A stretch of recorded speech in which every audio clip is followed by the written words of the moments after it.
Hello and welcome to Have Your Say. My name's Chris and on today's show we'll be talking amputees. Now we all know it's hard living without a leg. So today I'm going to speak to a man who's been living without his leg for most of his life. He's going to take us through a journey about the negatives and the positives with it.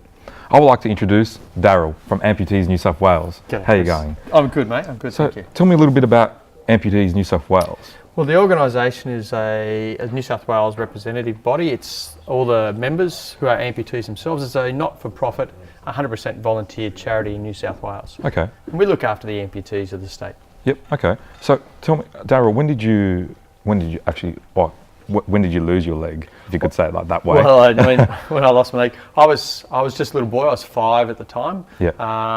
I was caught up in an incident at a school. And lost my leg. So when you lost your leg, can you tell us about the incident? Yeah, so mine was kind of unusual. I was actually caught up in a lawnmower accident. So yeah. I slipped underneath the mower by stepping on a wet rock while running across its pathway, and just happened to slide one leg inside and one leg outside, and the rest is history, I guess. Okay. Did you feel any pain? No, look, at that stage really the child mind turned off the pain and I went into shock. Yep. I remember all the details graphically in my head, like a picture show right now. Yep.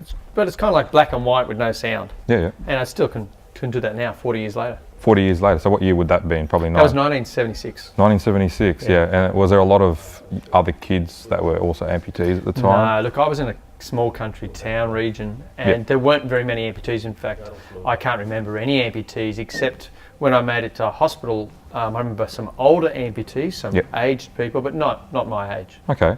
So obviously when you went to hospital and you had your leg completely removed, obviously it was shredded as you say, they put this tiny little leg on you, Yeah, well this is my first, what we call a definitive leg, and it's 41 years old. So this is a 41-year-old? That's a 41-year-old leg, looks good for 41, I guess. Okay.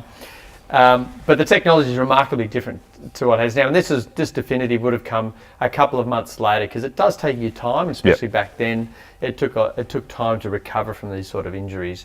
These days, you might find somebody is lucky enough to be in their first prosthetic, very much like this definitive, in less than 10 weeks. But back then, it was a much longer process. When you first got this leg on, did other kids feel like that you were different, or they treated you? Look, I think I was very lucky. There was a really supportive community where I was, but it was very noticeable. You can't miss it. These sort of things, you can see primitive strap, they'd fall off, and it was hard walking, and you had a limp because it was an uncomfortable structure. It's not, and this sort of stuff, you couldn't walk without creating a limp. Okay. Okay, so now years later, when did you first get your new prosthetic leg? Well, I mean, this one's actually 12 months old, but I mean, technology changed around the mid-90s in Australia for this sort of stuff. We started to see stuff come through that gave us more of the modern legs we see like the athletes wear. So this particular one, I actually had custom made ready for the City to Surf last year.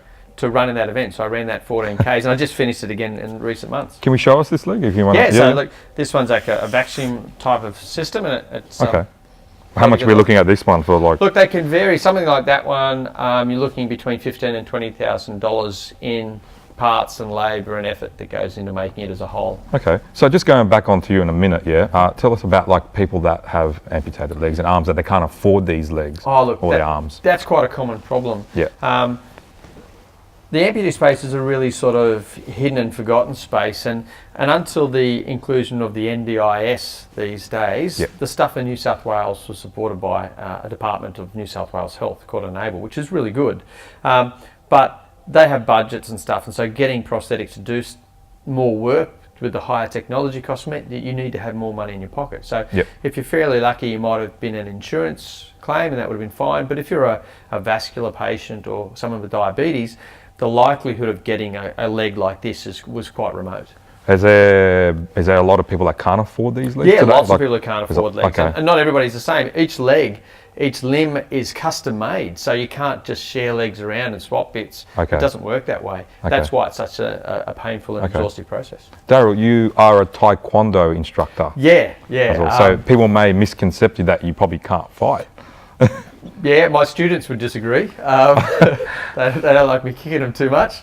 But yeah, no, look, it's all about your circumstance and your determination. I grew up on a farm, so I was very lucky. My parents decided that they shouldn't wrap me up in cotton wool. I'd have to do all the other stuff the kids did. So yeah, I mean, you've just got to learn to develop your abilities.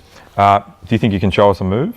Oh, do you have to use it? I have to plug it on. You have to plug it on. Show us a move if you like. So this one sits nice in here. So certainly from kicking positions here, it works fairly well. So nice easy reach. But yeah, you do better than the people with two legs. I've had a bit of practice. Okay. So tell me too as well, moving into a little bit of a different area, your love life.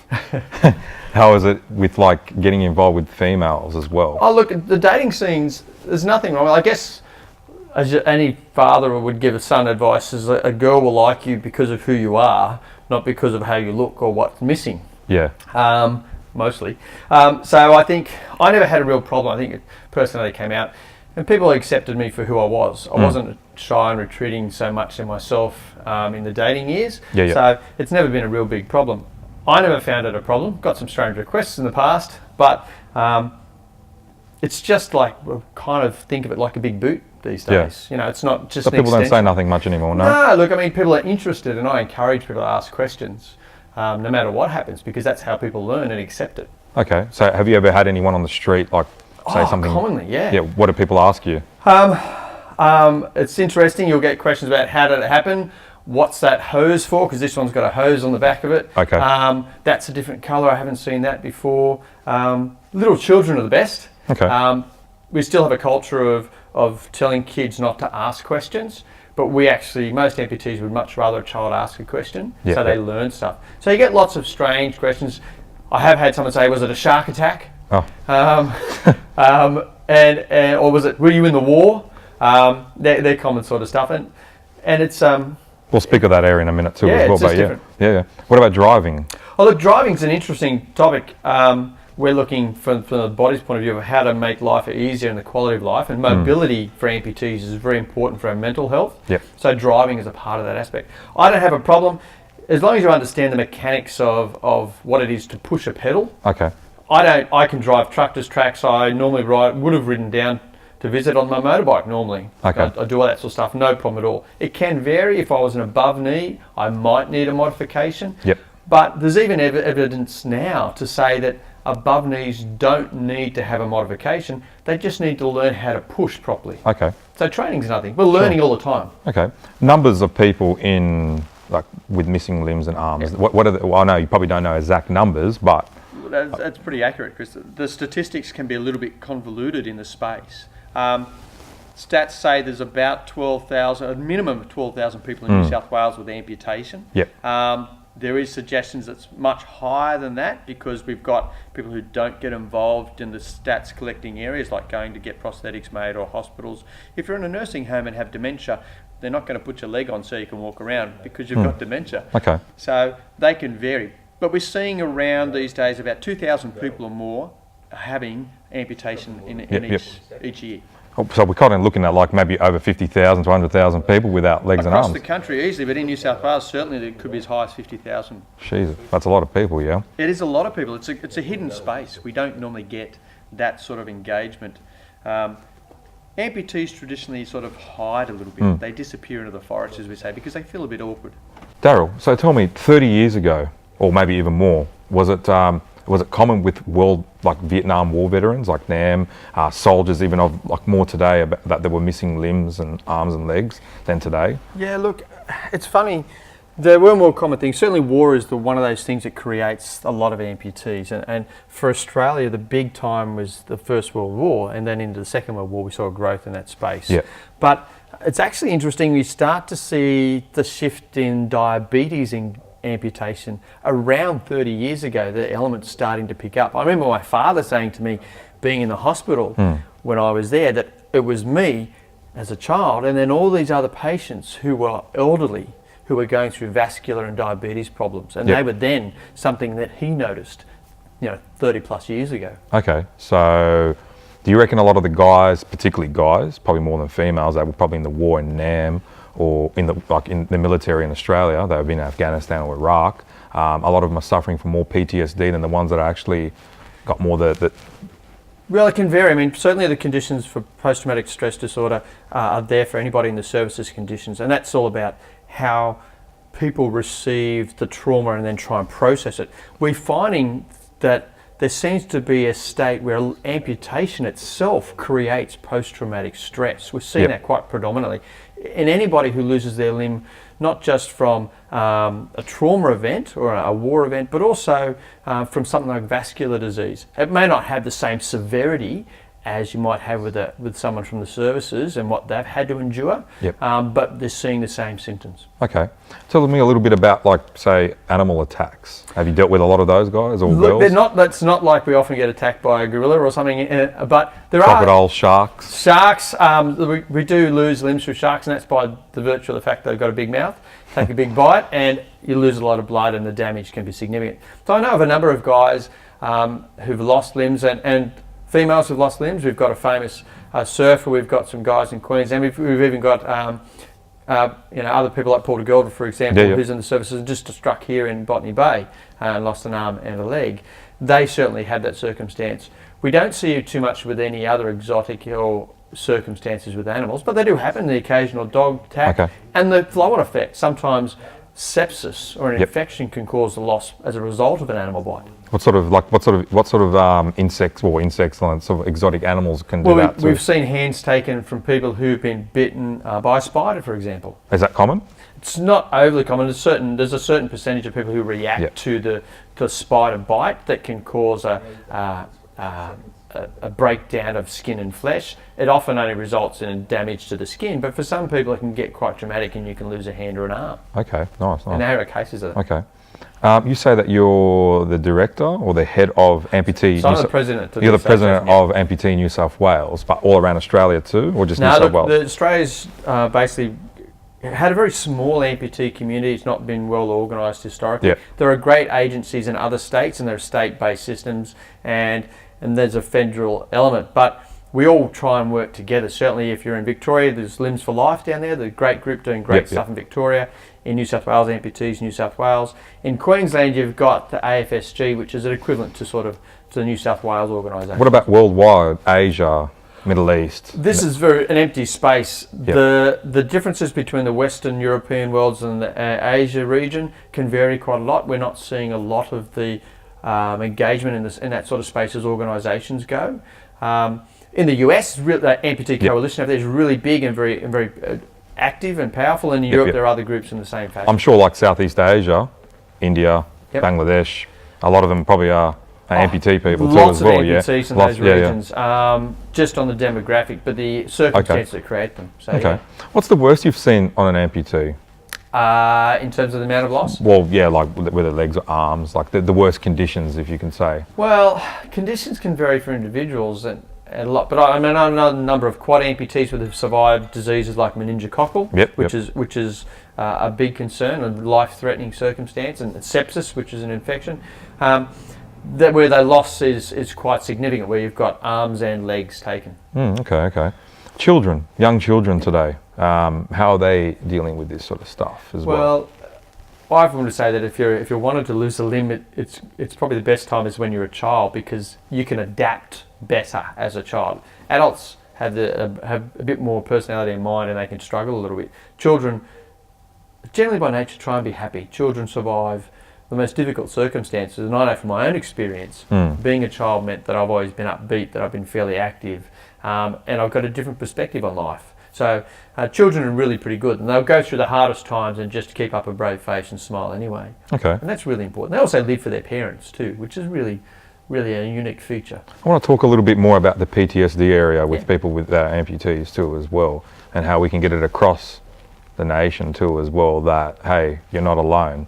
So can you tell me a little bit more on the PTSD area? Because you're saying that that's quite common. I know we mentioned it a little bit earlier. We are seeing that now. I mean, it's funny, we actually use amputation as a clinical method to save your life. So whether it's a disease or a cancer or a trauma event, we cut that off to stop whatever it is killing you.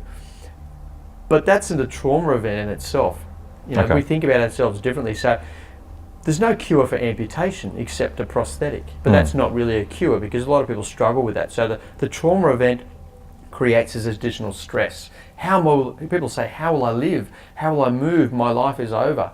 And at the very early stages, certainly we see that event having a profound effect and creating this post-traumatic event, this stress. Do you think there's a lot of lonely people that are amputees? Oh, plenty. We say they disappear into the forest because they withdraw from society as they try and grapple with their own self-image and how they might survive. They shouldn't, though. No, they shouldn't. You were saying something one stage too, that someone preferred to die than lose a leg. Yeah. Tell me a little bit about that. Well, I mean, certainly that. So we've had similar calls in the past. We've known of others this way, but basically, your mind has this idea of how you should be, and if you aren't like that, then you'd rather die. And we've had plenty of circumstances where people have had the choice to lose a limb to save their life, but they can't deal with that issue, and so they've died because they wouldn't take the limb off.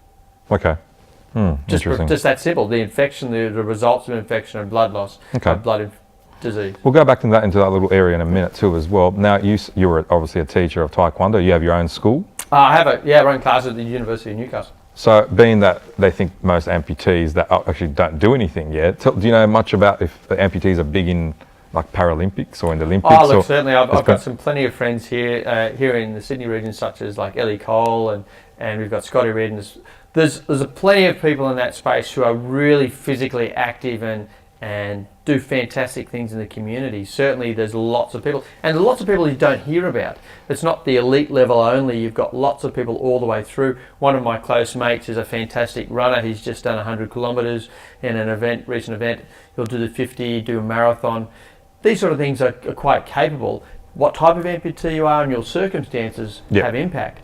But we try and support each other. Yep, okay. Being on the prosthetic leg itself too as well, now you're not a blade, you don't have a blade, do you? What's the difference between a blade and a normal, can you actually...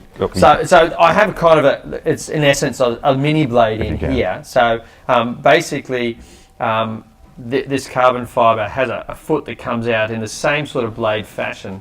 Now the bigger blades are designed really to give you better energy absorption and energy return. This is just a shorter version, so it gives you a slightly smaller amount or frequency. So those really ones are really great for getting the power up fast and moving quickly. But you only get what you put in. Okay. It doesn't magically create. It's not the $6 million man where you just suddenly get this extra power. You've still got to produce it. So fantastic runners like Scotty Reardon as an above knee, he's got to produce that power to make that blade push back. So he's still got to do the work. And the percentages are really quite interesting. I'm about 25% more work, but someone like Scotty's going to have to work 70% more to do the same things as an able-bodied person. Okay, all right, nice. So tell me a little bit about the Paralympian area, being that you're also into sports too as well, but it's encouraging people to get out more too as well and pursue sports that people that don't know nothing, they don't get out there, the ones that are, they're not out there too as well. What's the best thing to say across to somebody that's still stuck at home that has a missing leg or an arm? I think the most important message is connect with other people. You're going to discover other people and networks that can share the message and give you encouragement. We have this concept of empowering people, but really it's about each other helping and creating opportunity to discover there's another way to approach the problem. And being a Paralympian is a great example. We've got some fantastic Paralympians in this state and in the country who are amputees, and they're great role models to help people understand that you can choose that path. Some people it's more work than others, but it's a choice. You can get out and really enjoy yourself. It doesn't have to be Taekwondo in my case. You can enjoy running and walking. Obstacle running, I've got some good mates in that space as well. People play tennis and wheelchair sports, people who play badminton, bowls. You can enjoy life however you want to, you just have to choose it. I do realise after this interview a lot of people will probably connect with one of us, particularly yourself too as well, to actually get out there because of the the area of amputation too as well, which is a pretty heavy thing that people miss out. Like they don't realise that how many people are actually amputees in Australia, which is actually, you could say, a bit of a sad thing, It is. And we're working to try and change that with with the governments and other agencies. We have a community in this space, and we talk about all these different groups, and we try and work out that stuff. You're from Newcastle, which is I'm in northern New South Wales. North of Sydney. Or north of Sydney, yeah. Now, what's the amputee community up there like? I'm sure there's a few of them up there. Look, there are a number of amputees in the region. The population density is what makes an impact. Obviously, in the cities, you're going to have a larger population, so a larger number. Yep. So they're in the numbers are a little bit varied depending on where you are, but certainly see plenty of amputees in rural communities because farm accidents create amputation. Workplace accidents. Tractors are great. Yep. I've got a good friend of mine, Jodie Badenhurst, who's an amputee and an athlete, snowboard. Yep. Awesome athlete. She's a farm accident, and I know a fellow here in Sydney who's also a farm accident, not too far from where I was when I grew up. So there's certainly those areas have a smaller number, but like all communities, they're rich with people. Okay. Amputee Awareness Week, 4th to the 11th of October. Tell me a little bit about Amputee Awareness Week in Sydney, Australia. Well, this is a national awareness week to promote community recognition of those people living with the challenges of amputation. Yeah. It's quite a different space for most people to recognise. Like I said, we've forgotten a little bit in that space. We survived something else, but now we've got this burden that you have to deal with, and so you have to work a little bit harder. It's quite a challenge to get up in the morning and go, okay, I can't get out of bed, I've got to put my leg on first. or get up to go out of bed, and if you're quite new, and fall over because you forgot to put your leg on. And you can get sore and you can get tired. So doing some of the simple things can be complex, and if you're an above knee, it's that much work, and if you're in a chair, the struggles are very, very much more different. Where is Amputee Awareness Week? All around Australia? It's all around Australia. Everywhere in Australia, we're saying to people, get out there and find other people, support people with amputation, give them a hand, be aware that they might look okay from the outside, but there are other things that might be impacting them. Okay. And just like anybody else, we need support. Just a couple of things there. I just want to, I want you to let everyone know that that you're not suffering from anything and that you're a happy person living with a prosthetic leg, because being that there would be a lot of people out there that are not happy, I want you to let them know that you're actually, going well across Australia too as well. Yeah, well, it's very much the case. I mean, certainly the networks of people, myself and others, are out there doing extra work trying to help people find this quality of life concept, which is really important. It doesn't matter whether you've got one leg or two, or no arms and no legs. And I know some beautiful people without arms and legs who are the happiest people because they live life to the full. So we developed a network. So this quality of life can be what you want to make it. People with no arms and legs generally live quite good too as well. Yeah, I mean, there are challenges obviously associated with that. Certainly new programs to create new prosthetics and to support them as technology grows is helpful. Okay. But life just takes a little bit of a jump left or right, and you've got to work things out. It's a challenge, but the good thing about being human is we're fantastic dynamic machines and we can find a way. And happiness is a choice. Okay. If you are suffering out there, being an amputee out there, you can connect with me or through Darrell. Other than that, I'd like to thank Darrell to come onto my show. If you have any thoughts or ideas or questions, you can email me. Other than that, you can join me next week for another exciting new episode. Thank you and goodbye.